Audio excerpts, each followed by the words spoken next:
Features podcast. The podcast where, during the dog days of summer, we're not entirely sure what to talk about. So, we're going to talk about video games. I'm Lucas, some kind of Persona reference to writer, and I'm joined by Andrew. Down B. Clark. You didn't even play Melee on Game of Thrones night. Nope. I'm not good at it. Well, I'm not either, but that didn't stop me from getting my ass kicked by Ian. You did get your ass handed to you. Anyway, in this podcast, we kind of struggled to come up with ideas to talk about, and we kind of noticed that at this weird point in the summer, we've both been playing video games that are not usually our cup of tea. Games that aren't our, main genre of games that we play, and we just thought we'd kind of talk about unusual games that we've both been playing and enjoying. And I don't know about you, but I'm doing that just partially by the fact that there aren't really any big games coming out right now, at least none that I'm super interested in. I know Nintendo has Splatoon 2 coming out and ARMS, but they're kind of the exception, which makes sense because they launched a new console. But yeah, not a lot of publishers putting stuff out right now, which I think is because of the way their fiscal year is structured. Yeah, a lot of big companies put games out in November, October. Yeah, I think, everybody... Excuse me, that was a burp. Everybody does it during the holidays because that's when you make money. But then I think we also get a lot of big titles in spring and fall because a lot of people's fiscal calendars end in either May or December. Which... They want to get those numbers up. Yeah, definitely. Yeah. Which would make sense why middle of July we're not getting Call of Duty Triple Deluxe. Triple Deluxe. I think that's Call of Duty Mediocre Warfare. Call of Duty Medal of Honor. So what are you playing then? Right now I'm playing a couple of free games that I got from PlayStation Plus. I know you're doing the same. Do you okay. Talking about PlayStation Plus quick. How many of those free games do you have to get, and how good do they have to be for the $60 a year? I think $60 a year? Yeah, it's $60 a year. $60 a year for it to be worth it. Well, I mean, at $60 a year, just being able to play online is worth it.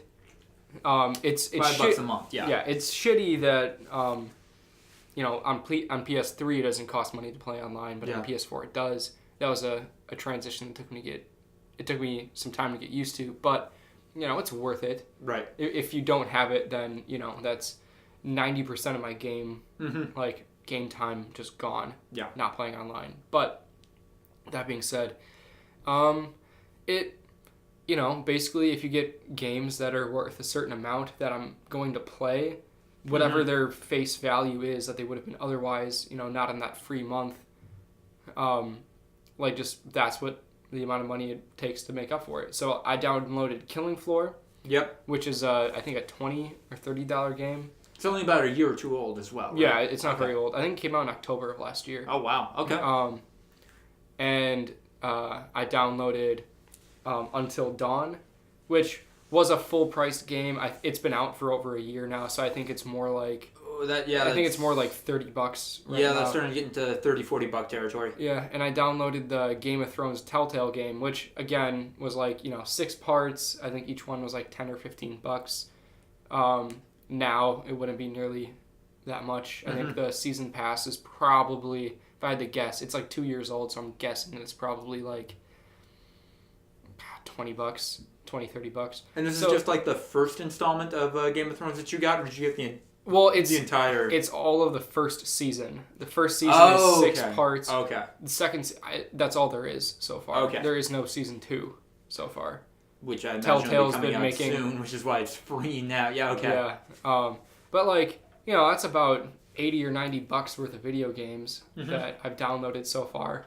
And I haven't played Until Dawn yet, but I know I'm going to enjoy it. And as far as I'm concerned, that's enough. Yeah. I mean, like, I will continue to download games for free in the coming months if they are games that I think I'll play. Which, I mean, so far I've only had 2 months of these free games, and I've gotten a couple of really good games out of there. Well, and how many hours of entertainment too? Yeah. Yeah. And like those are mine forever now. I downloaded them. They're in my digital library. I can have them whenever I want. I own those games. I'm really glad that they do it that way because a shittier company would definitely do the thing that, You the get it free free for a download month. during that month, And then it goes away.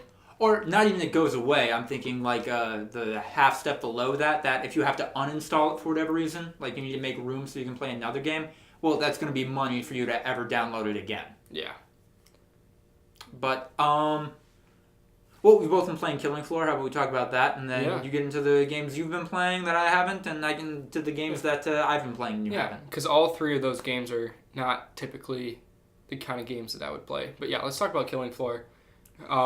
A game that, as we said, almost a year old, definitely not relevant, but it's a game that we're playing this summer, and that makes it relevant for us. Do you think...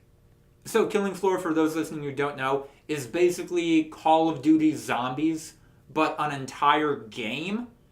And it is that as well as it could possibly be. Like that idea, this is the most perfectly executed version of this idea that I think we've seen so far in a video game. Yeah, the sort of senseless, wave after wave of... They call them Zeds in this game. Because they have to. They're like zombie clone things. And there's a variety of enemies. There's, they come at you from anywhere. You and up to like 6 friends, I think, can play, fight against them. I know there's a game mode that we haven't played yet where like 1 or 2 people play as monsters and try to kill the other players. But it's your typical first-person shooter. There's nothing special about its mechanics. It's just that it's very clean and pure. It works really well. It doesn't try to do anything flashy other than it looks really good. It's nice and gory. The guns work really well. Connectivity is perfect. You can play with a bunch of friends. There's a whole bunch of different... Like up to 6-person or 8-person party? It's one of those. It's either 6 or 8. Higher than the standard 4, yeah. Yeah. It works really well. It's perfect for what it is. It's not anything flashy. When it came out, I think it was only about $30, which is about what it's worth. But there's over a dozen maps. I want to say like 15 or 16 maps, and they're big. They're big, and it is a full game. It is a full game. I think it's more important to say that some of them are big. Some of them are smaller maps, but that's good to me because they don't get a samey vibe that I think, this is the only thing I'm able to compare it to, like the Call of Duty Zombies maps, kind of, a couple of them ran into that problem a little bit, where it started to feel like, boy, these are all, I'm doing like the same thing on each of these maps. Killing Floor, there's definitely... There's enough variety in there that I never feel like... It doesn't feel as repetitive. Right. I have to play just even a little bit differently on one map than I would another. Yeah. It feels a little bit more strategic to me. Mm-hmm. There's a class system, so like the different kinds of guns and like abilities that you have are a little bit different. There's a higher variety of enemies. It feels different every time, even though I know that I'm playing probably the most repetitive genre of game that there is. Wave after wave of enemies coming to kill you, and you just shoot at them. It's Call of Duty Zombies, except it's just a perfect version of that. Mm-hmm. Or a more refined version of it. Yeah, maybe that's a better word. Because it is Killing Floor 2. Yeah. I'm sure people said something about Killing Floor that's like, this is the most refined version of COD Zombies. And then Killing Floor 2 came out. I do wonder, though, if we'd enjoy it even... a little bit less if we hadn't come into our own during that time span where it was like peak Call of Duty Zombies hype. Yeah, no, I got my PlayStation 3 right before COD Black Ops came out, which was the last Call of Duty game that I ever liked. Ooh, the best Call of Duty game, yeah. Yeah, and I played zombies all the time when I was in high school. I was 14, 15 years old. I played COD Zombies like every night with my friends. Yep. And I was there. Yeah, through the internet. Yeah. Lucas and I and a couple other friends would play all the time, and it was fun. It was a lot of fun. And then it was like one day I just kind of stopped because I'm like, man, this is really repetitive. Yeah. And I know that eventually we'll get to that point with Killing Floor. Every wave-based survival game will get to that point unless it gives you, enough variety to make it different, which I feel like Killing Floor is giving us enough to make it last a while. Well, and this game has the character leveling system and class leveling system, which is a good way to make a player feel like that they're like gaining progress or doing better, even when they're just doing the same kind of repetitive stuff all the time. But I mean, me having one class that's about to hit 15, and us being able to get through 4 waves on hard mode. I'm starting to realize in the back of my head, like, are these perks going to make a difference anymore? Like, this is... So I'm starting to get there a little bit. I mean, we're definitely going to finish out the summer playing this game, but I don't know how far into fall we're going to make it. There are seasonal events. They just had their first one where it's like just absolutely terrifying. It's like circus based. It's called like it's really good Summer Sideshow, and it changed all the monsters into being like clowns and strongmen and like ladies with the beards, Siamese twins, just a whole bunch of creepy ass Visible stuff. One's a Catwoman or something. I don't know. Like, there's a lot of creepy shit in there. I might throw an image like in the podcast when I'm putting together the rough edit later. But no, she's like a zombie Halle Berry Catwoman. Yeah, it's weird. Yeah, it's very unsettling.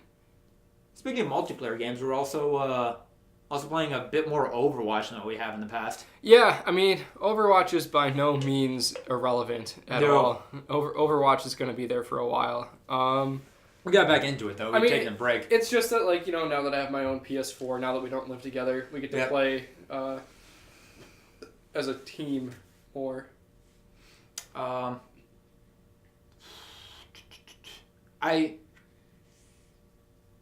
really excited for Doomfist. I feel like he is like an offensive character that is like more tailored to like my kind of playing style. Like he's the tankiest offensive character I think we've gotten so far. But I'm also really worried what Overwatch does after Doomfist, because Doomfist was hyped up since before Overwatch even released as a game. Like, we knew Doomfist as a character, like, existed somewhere in the lore, and that he was cool, and that he was gonna get into the game some way or another at some point. And it's been over a year. Right, and he's in now, but they haven't been doing that with anybody else. Oh, you mean, like, is there a character that they're gonna try to bring back? They haven't been, like, hyping up or teasing any other characters. You don't think he's gonna be the last one, do you? Oh, he can't be. Maybe he'll be the last one for a while, and then get, like, Wave 2 new characters. And the reason I say that is only because I think like the like hardcore Overwatch community is starting to like give Blizzard a little bit of flack because they're changing up the game too often, which kind of ruins the competitive scene a little bit. Everybody has to like rebalance and figure out how to play the game again at that caliber of play. So I think we'll get Doomfist, and then maybe either a quarter of a year to half of a year without a new character. They'll probably tease one somewhere in the meantime, and then that new character will actually come out, probably with a new, like, full 6-6 stage as well. My prediction, at least. That's a hell of a business plan. Blizzard, give us money. Blizzard, give me free stuff. Okay, so what games are you playing right now, Lucas? I know that you mentioned something about Persona 5, which is something that I know nothing about. So why don't you tell our audience? You wouldn't like it. You wouldn't like Persona 5. I know I wouldn't. So I finished up Fire Emblem Echoes. Nerd. If I were to ever recommend a Fire Emblem game to you, it would be that one, because it got rid of the, I'm going to make these characters marry each other, and then they have sex, and then they, like, have kids from the last 2 games. That's a turn-based military strategy game. It was fun. Like, I got my, it was a 3DS game, so I think like $40 out of it. But I am about 15 hours into Persona 5, which means I've beaten the first of, I think, 10 dungeons in that game. Jeez. A giant-ass game. And I really like it. My first Persona game. It is, from what I understand online, the most refined and quality of life savvy of any of these Persona games so far. Persona games and like a lot of JRPGs, it's like, oh, it's kind of grindy, and especially for a game like Persona where like there's an in-game time system. Like if you don't do X number of things by like a certain time span, you can never do them again, or to some extent it's even like game over. This one, it's constantly reminding you of, hey, you have like X amount of time left to do this thing, or if you don't beat this upcoming boss in the next 3 in-game days, you're gonna have a bad time, basically. And I really like that. Combat is hella fun. The music is phenomenal, and I don't think it'd be any stretch to say this is the most stylish-looking video game I've ever played. Like, it is...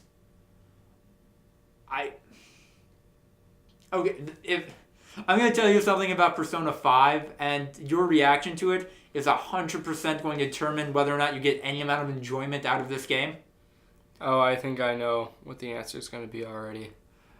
So in the opening cinematic, when it's like a kind of it's an it's like a stylistic animation, just like taking you through like the people who made the game, the music director, the actual director, the animator. And then you get to like the characters that are in the game actually showing up. The main character in the game, the character you play as, is introduced to you during this cutscene as he is jumping seemingly out of nowhere on top of a moving train. He does like the superhero knee landing, and then immediately goes into a dab in time with the music. God. This game isn't for you, and I understand and respect that. But I'm sure you just jizzed your pants when you dabbed. Practically. And that's not even getting into the combat and everything in the game, which is... The best way I can describe it is an adult version of Pokemon. Not like adult as in like explicit, adult as in like... You said there are penis monsters in this game. There are, but that's an entirely different thing. Do you like catch people with nets and make them fight for you? So how you catch new monsters that you can use in Persona is you have to hit them with the type of attack that they're weak to. Like a physical attack or a gunshot or like an elemental attack. A gunshot? No, they have guns, yeah. You shoot dick monsters in this game, Andrew. And then if that happens, if they're hit by something they're weak to, they get knocked down. And then when that happens, you can convince them to help you out. And then you have to like negotiate and convince them into like joining your party. So it very much like Pokemon in that regard. And I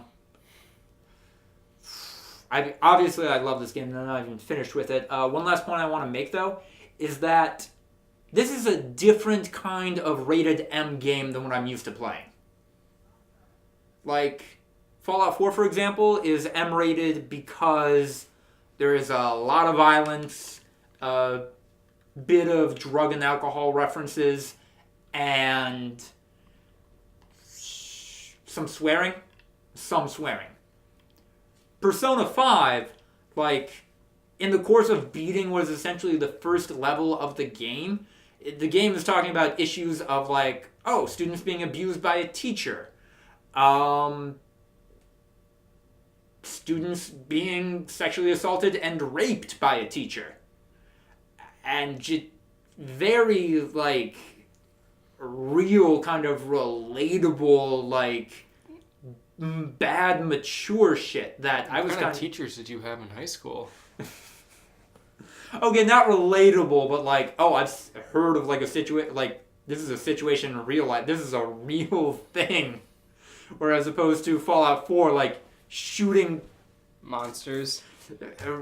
Shooting Chunk from the Goonies in the face, like, isn't like, no, yeah, this is nothing, this is whatever. I mean, can you relate to shooting dicks? Like, big humanoid dicks? It's a metaphor. No, but, Also, they're not humanoid. Are they just big penises? The one I fought so far had a mouth, Ugh. but that's it Ugh. for God. now. And I guess, yeah, I'm still a little taken aback by that. The fact that this game would be like, no, yeah, this in-game 16-year-old girl was sexually assaulted by her trusted teacher, her volleyball coach, and then tried to kill herself afterwards.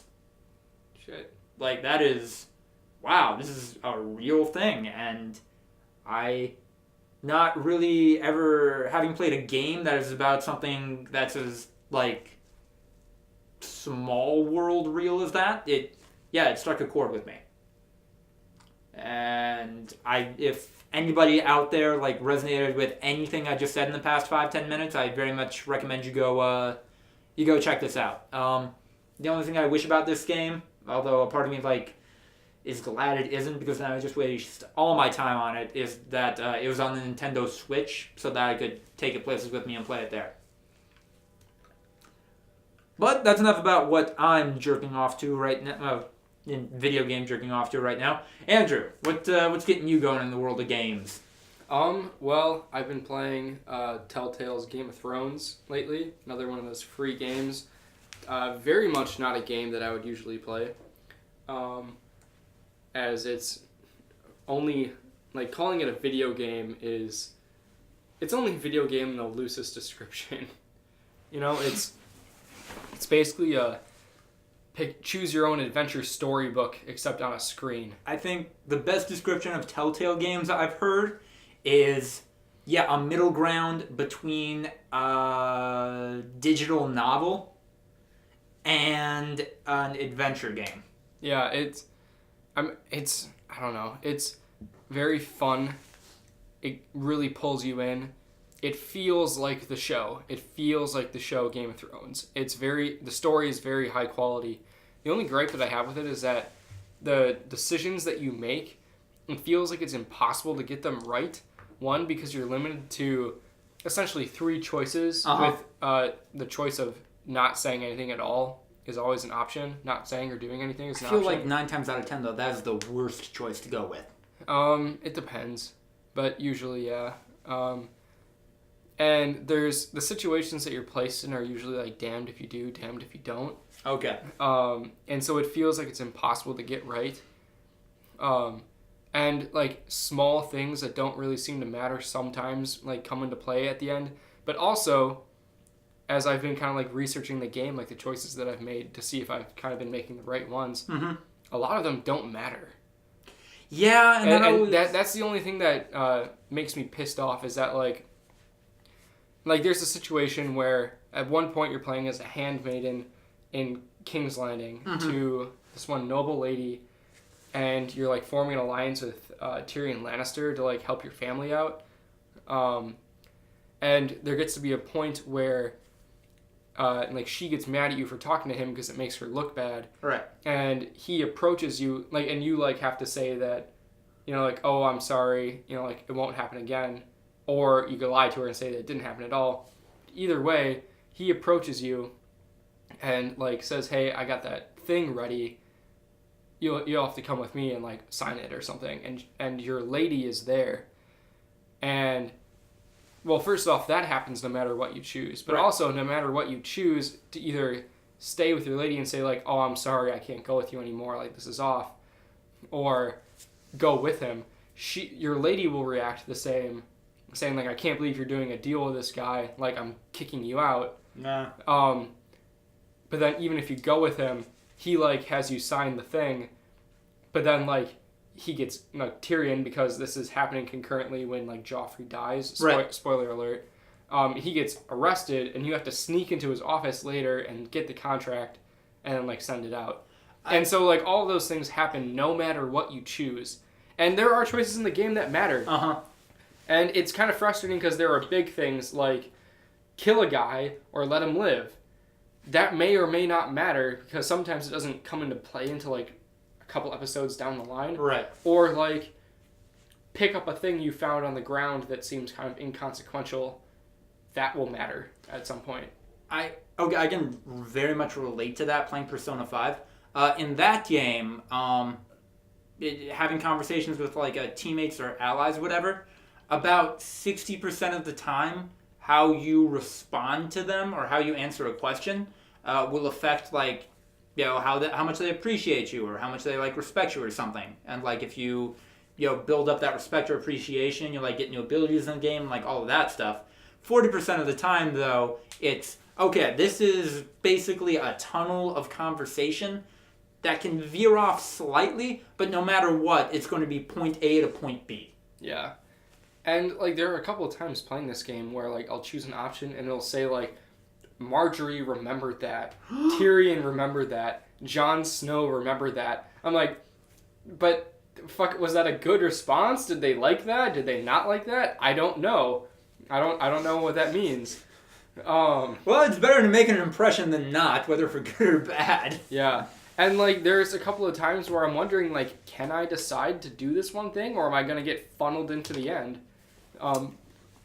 Like part of the story, because there's like 6 different characters that you play as. Yep. One of these characters is a member of the Night's Watch, who like you start out the game, he's like a squire for one of the Northern Lords, and like the Red Wedding happened, everyone's dead, you like get exiled to the Wall, and your uncle from back home, who's like part of the council to like this lord, asks you to like do these things to like protect the house and like protect your family and shit like that. In order to do that, you'd have to abandon the watch. And I don't know what happens at this point because I haven't like played to it yet, because I'm kind of afraid like I don't know if I can choose to do this thing. So I'm afraid of getting disappointed because like I could either say no, I'm gonna stay with the Night's Watch, and then something will happen that forces me to leave anyway. Oh, that'd be really shitty. Or I could leave, and then you're shitty. And then do this thing that I don't want to do, but like I don't know. What I hope this game doesn't do, and spoilers incoming for those of you who haven't played or care about the story of Life is Strange. So Life is Strange is a game very similar to that, though. I also downloaded that game. I haven't played it. Oh, do you not want me to like spoil something from it then? Yeah, don't. Okay. Essentially, like without getting into too much detail, and what I hope Telltale Game of Thrones doesn't do to you is that in Life is Strange, there is a point where you have to make just an irreconcilably shitty decision. Or you have the option to make a really shitty decision that obviously nobody is going to make that decision.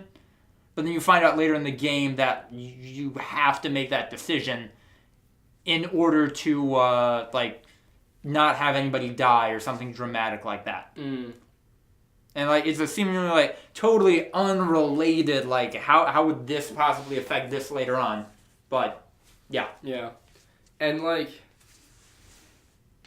I don't know. Like there's been a couple of times where like there will be a choice where like it slows down and you have to choose either like save this guy or save this other guy. And I shit you not, like the very first of those big decisions you have to make, it's either save this guy or go warn someone that like someone's trying to kill them. If you save this one guy, he runs off and dies, and the guy that you're going to warn dies. And if you choose to warn the person, your friend dies, and the person that you're going to warn still dies. Like, it doesn't fucking matter.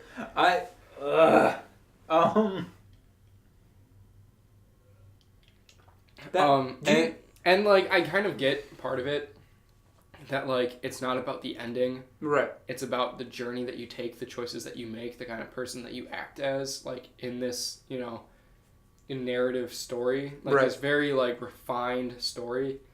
Because I know that in other Telltale games, like the first season of The Walking Dead, the one that like made Telltale really famous, the choices that you make like really change the story as it goes along, but it ends the exact same no matter what you do. And a lot of people didn't like that. Some people did, but I know it's sort of like this is the story that they're telling. You're just kind of like deciding how it like how you get to the end, and I can respect that because. Like, I don't know, I'm a fan of, like, really narratively refined games. Right.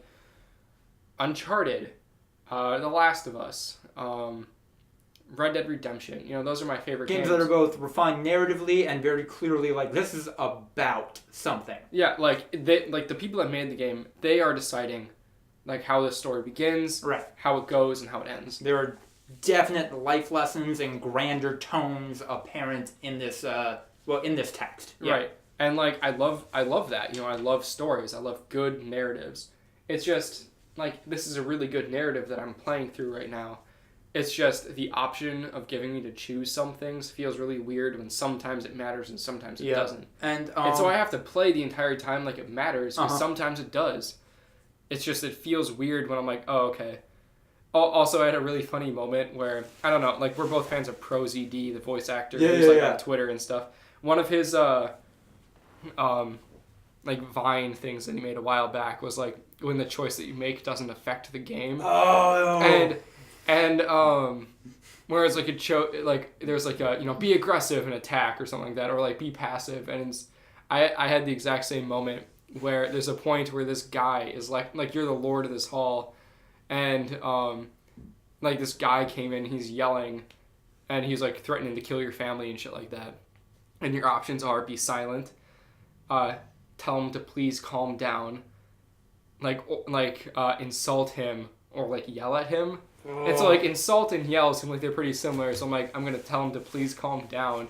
And I shit you not, he's like, please calm down, you old fuck. I'm like, whoa, where did that come from? Have you had a save scum in this game yet? I have not. Okay. There was a point where, like, the game glitched out, and, like, I made a choice that I really didn't want to make. And, like, I ended up quitting because I had to go to work, and when I started up again, it didn't save, and so I started over. And so then I made the decision that I wanted to. But, there was a point where my controller disconnected. When, like, the last time that I was playing it, my controller disconnected, and so I wasn't able to choose what I was going to say. And it was a really important decision, and so I might save scum. Well, that's different in that situation. That's outside your control. Save scum is like, okay, I regret this decision. I'm going to exploit the fact that this is a video game and do it again. Also, there's exactly the criticisms that you're making of, I guess, this genre of game, which is probably why I'm not going to pick up that Detroit, whatever it was, game. With the Detroit Become Human? Detroit Become Human, yeah, if only because that game is really kind of billed as, well, it's an action game, a little bit, but also very much like a Telltale, like, choose your own choices, and, we have, like, hundreds of branching paths and different story beats on every one of them, and to me at least, it's hard to tell it's hard enough to tell a good story in a video game with a set beginning, a set ending, and a whole bunch of shit in the middle. Yeah. Yeah. Mostly like a pipeline narrative, but to have a branching thing and have it all somehow conclude in a satisfactory way in the end, I would be shocked if it's possible. And power to them if they have every single possible ending and every way of getting to that ending in that game be satisfying. I just do not feasibly see that being the case. And on that little bit of a dreary note, it's about time we start wrapping it up. Andrew, what games are you looking forward to, though, as we head into fall and get some, and the spring starts flowing again? Well, we've talked about this in our very first podcast, the E3 one. There's a couple of games coming out that I'm excited for. I know I'm not going to be able to pick all of them up because I'm not made of money, but games like Battlefront 2 seemed really exciting to me. Uncharted: The Lost Legacy seemed really fun. What else was there? Evil Within 2 seemed like a fun time. Someone who enjoyed the newest Resident Evil game. The Evil Within 2 seemed pretty fun. What else was there? Is there anything else big coming? The only thing I can think of is Super Mario Odyssey, but you don't have a Switch, so it's a little irrelevant to you. But I am required to pick that up. And then,